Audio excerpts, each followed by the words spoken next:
As prices rise and companies fail, lawmakers have another shot at property insurance reform next month.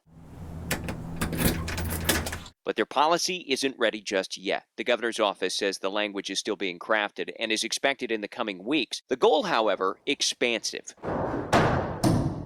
Quote, protect and provide relief to consumers, provide consumers with more choices, and take actions to stabilize the insurance market heading into hurricane season. I thought the call was incredibly strong because it allows us to open up a variety of different issues. It's not just one thing that needs to be fixed in the property insurance world. Senator Jeff Brand is one of the loudest advocates for change. He's hopeful tort reform is in the cards and more. He expects multiple bills will be on the table. I think you're going to have to. I think you've got to deal with the building code. I think you've got to deal with property insurance. I think you've got to deal with a cat fund. Insurance reform couldn't get beyond the Senate earlier this year. A bill curbing unethical roofing claims and revamping citizens' property insurance died in the House.